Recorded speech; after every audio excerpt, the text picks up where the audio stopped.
Okay, so in Chapter 7, we're going to be dealing with the merchandiser sales and how to account for credit sales and collections on credit sales and sales discounts. So you're going to find that a lot of the transaction and a lot of the journal entries are very repetitive, but the sole purpose and focus of this chapter is going to be on what's called the merchandiser and merchandising accounting.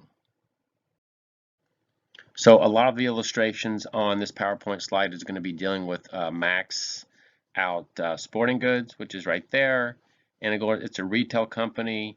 Says Max Ferraro is also a sole proprietor, and so we're going to try to walk you through some of the basic types of transactions that this particular merchandiser would encounter. Now, some new accounts that you're going to see show up in this chapter that we haven't seen before is, for example, for our revenue account, we're going to use sales. For the sales tax that we typically charge customers, that's going to be a liability. We're going to have what's called sales tax payable. Anytime that we give a discount to a credit customer, if they pay us early, we're going to have an account called a sales discounts. We could also have times when customers return inventory. That's going to be called a sales return and allowance. And of course, if we allow for customers to use credit cards, that's going to be part of our cost where we have to actually reimburse the credit card company. That's going to be a credit card expense. So to go back, the types of accounts, the sales is a revenue account. The sales tax payable is a liability. Notice the normal balances as we're following our debit and credit rules. The sales discounts is what is called a contra revenue because it's going to reduce revenue. It's actually going to be having a debit balance. Same as the sales returns and allowances. That is also a contra revenue with a debit balance. And then of course, credit card expense is an expense with a debit balance. So these are some of the new accounts that you're going to encounter in this chapter. So the first illustration is, let's say there was a sale of $500 for cash. Notice the transaction's very simple. You simply debit cash for the $500 and you credit that sales account for $500. Notice your debits equal your credits. Nothing's changing from the previous chapters. Now we're just using some new types of accounts. This is very similar to the previous one, except it's a credit sale rather than a cash sale for $400. So notice you simply debit accounts receivable for $400 and you credit your sales account for $400, and that's basically all you need. And of course, anytime you have credit sales, you also will at some point in time hopefully collect on those credit sales. So a collection, you simply would debit cash for $400 and then you credit the accounts receivable for $400 as well. So in this illustration, let's assume you had some sales tax, and so we had a sale of $500 plus I believe it's 8% sales tax, which would be $40. So what would happen is your sales gets credited for the $500. You have to have that sales tax payable as a credit. That's going to be the $40. Okay, so there's your 8%. So you just multiply that by 0.08. There's your $40, and then you debit cash for $540. Now remember, this sales tax payable is a liability account, so we don't get to keep the merchandiser doesn't get to keep that, even though they're collecting it. So what they'll do is at some point in time, they'll reimburse the state for all those sales tax money, and at that point they would debit the sales tax payable once they do reimburse it. But when they collect it, it actually becomes a liability. And this was very similar to the previous one, except it's a credit sale with sales tax. Again, I believe it's 8%.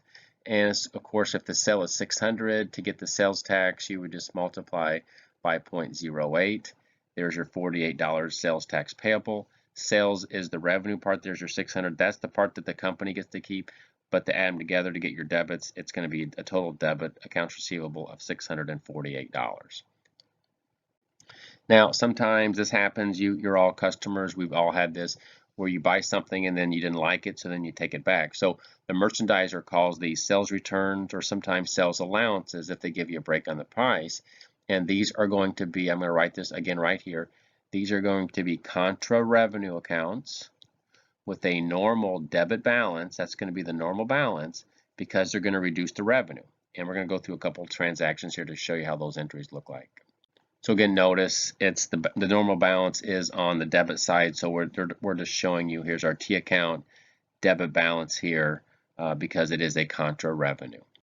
So just to kind of show you what the entries would have looked like, any sort of sales return notice should be debiting the sales returns and allowance account. And remember, that any sort of return, the customer also has to give, we also have to reduce the sales tax payable because that essentially cancels the sale. So on this one, I believe it was a sale of $100 with tax, which was 8% on $100. So what happens is once they return that merchandise, we also no longer owe that sales tax. So in other words, we're going to give them back their money. So what will happen is so we're going to debit the sales return. That's going to be the merchandise. We go ahead and debit sales tax payable, and then we give the customer their money back. So at that point in time, we basically have taken out the liability. We've essentially canceled the sale, but this is how the entry would look like. Debit sales returns, debit any sales tax payable, and simply credit cash. And again, sometimes you may order goods or receive goods and either the goods are damaged or they're not meeting the specifications that were set forth in the contract. So in this little illustration, sometimes what a company will do is they'll agree to grant you some sort of discount or an allowance. And so we're just showing what's called a credit memo. This was a wait set notice. It says the customer brought it back, it was damaged, and so forth. And then in the next illustration, we'll show you the accounts that would be affected. Notice you had, in this case, there was sales tax of $16. The actual revenue part of it was $200. And in the next slide, we'll show you what the entries would look like. So notice you would be, of course, in your T accounts, the sales returns would be debited. The sales tax payable would be debited. And then if it was a credit sale, then the accounts receivable would be credited. If it was a cash sale, everything here would be the same, except instead of accounts receivable, you would be using cash. Now, obviously, just to walk you through some basic ideas, the advantages of credit sales, and there's also some disadvantages, but you think about it, just the volume of goods that you can sell by allowing credit is much more than if you had cash sales. So basically, you're always going to have credit sales because companies, just by the volume alone, are going to make more money. But of course, the risk, with the credit sale, obviously, is if you don't receive your payment, you could lose, you could have cash flow issues. And that could disrupt your business. So it's not all rosy. And there's an extra cost for credit, obviously, if you have a credit, either typically with like a credit card type of idea. You could have other costs involved with banking issues, but obviously there's always going to be some risk. You can never eliminate risk in business.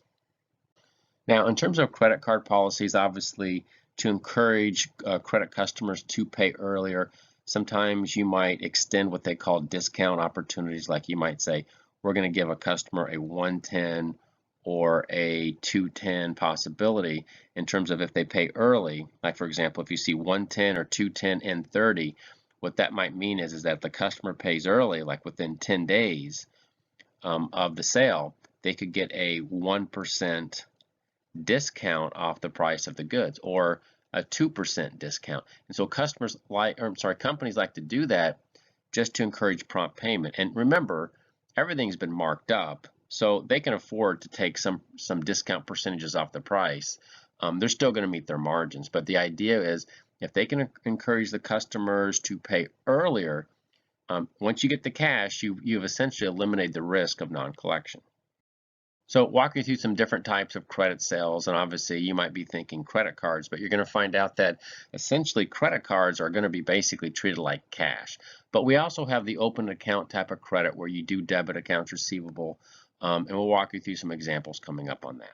And again, like I said earlier, when you're thinking credit cards such as MasterCard, Visa, or even American Express or Diners Club, typically the merchandiser doesn't bear any risk on those because they're paying a fee to the credit card company, to these companies, and that's going to be a cost to the business. And so if you go use your credit card, like let's say at McDonald's or Burger King doesn't have any risk there because essentially that's treated like a cash sale.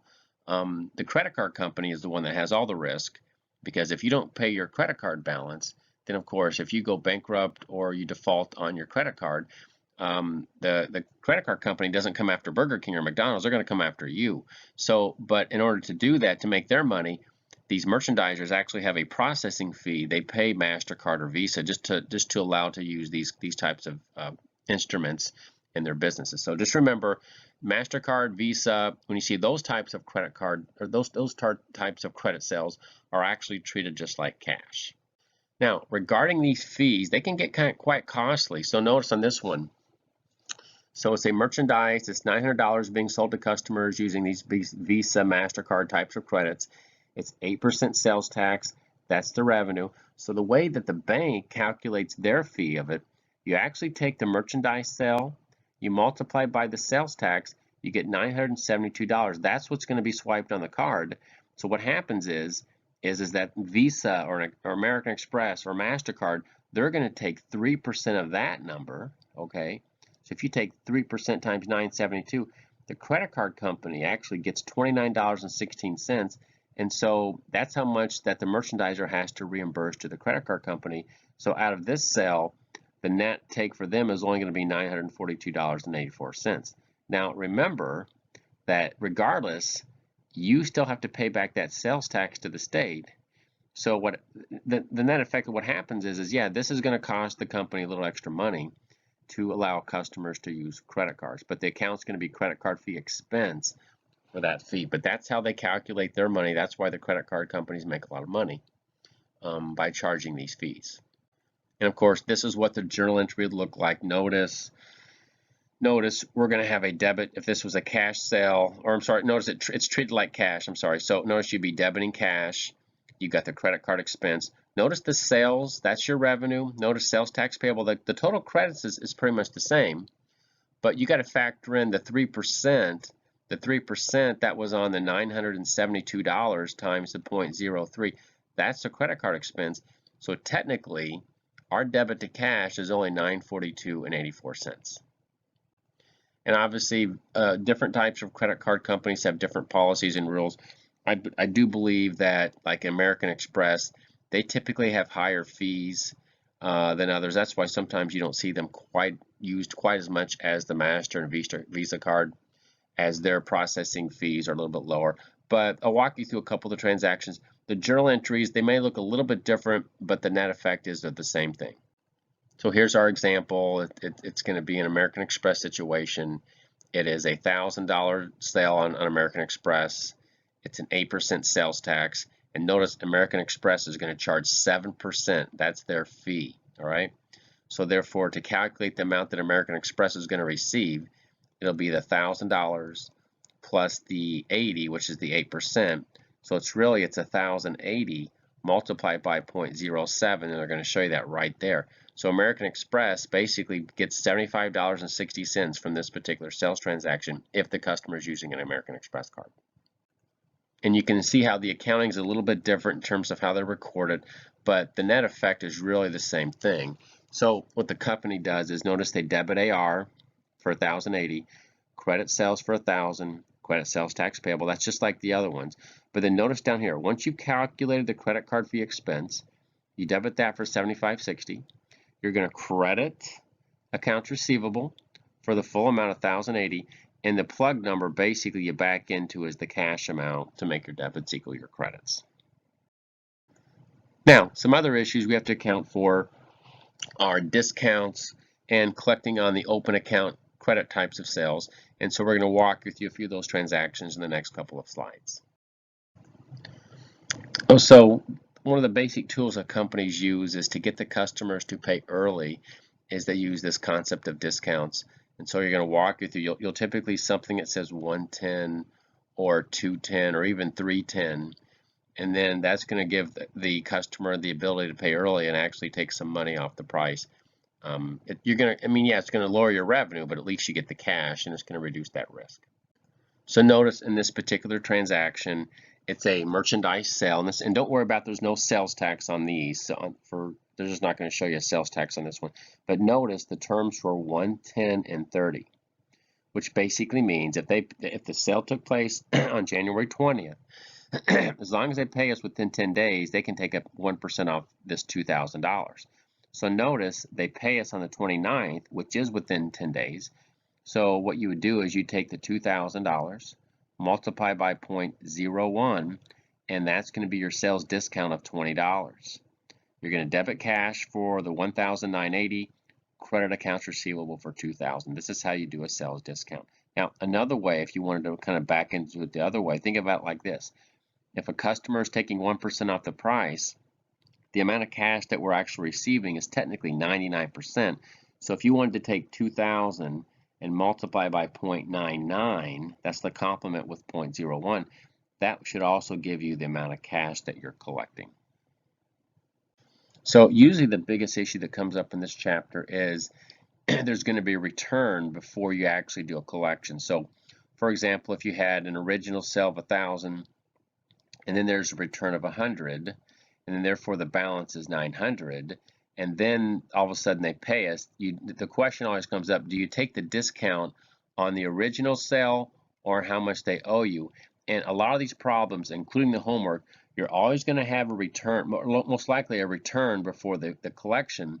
And so what people like to miss on this one is they take the 1% times 1,000 instead of the 1% times 900. So be very careful that if there's any returns, you have to deduct those before you can actually take the discount amount, because that will change your journal entry. And notice just the presentation on the income statement. Again, we said these are contra revenue accounts. So if you have total revenue, in this case, it looks like it's you've got your 25,700 as your total revenue. If you had these as your returns and your discounts, notice these are going to be deducted from this gross number. So you're going to subtract $700 to basically get your net sale. So remember, these are contra revenue accounts that reduce sales. Now, another idea that you're going to have is obviously you could have several credit customers that owe you money. So you're going to have this thing called an accounts receivable ledger, which is basically a detail or a detailed list of your credit customers. So basically, it's going to allow you to keep track of all the money that your customers owe you, all right? And of course, the accounts receivable in your general ledger, so this is your AR ledger. In your general ledger, you're also going to have an accounts receivable account that's basically going to be referred to as a control account. So your AR ledger is the detail. Think of the AR in your general ledger as the summary, because everything in your AR ledger is also going to be posted to your general ledger, so that they should always have the same amount. And so notice they're just showing you in this case a posting to your AR ledger for this particular customer, and this was a sales return. It was a credit of 216. So if you went to this AND customer, notice that you would see this credit being applied into their account to indicate that that they did in fact, there was in fact a return. So it should at some point in time be reducing how much they owe you. So again, the AR ledger has to be posted, and then you'd also see a posting go to your general ledger accounts receivable control account. And again, I was already kind of had mentioned this, but again, the AR ledger account is called control, and that's think of that as the summary. Okay, think of the AR ledger, the accounts receivable ledger, as the detailed list, and the control account is simply the summary. And like I said before, they should always balance. So the AR ledger should equal the accounts receivable control account. And so you may come across some exercises where they'll say prepare a schedule of accounts receivable. That's just listing all the customers in your AR ledger. You add them up. In this case, the total is 756. And I'll just remind you, that should also equal your accounts receivable control account in your general ledger should also have the exact same amount. And this is, again, just showing you your illustration that I just mentioned previously, where you have an AR ledger, the schedule of AR, and then the accounts receivable in your general ledger. And notice down here it says they should be equal, because remember, this is called the control. Think of this as the summary. Think of this as simply the detail.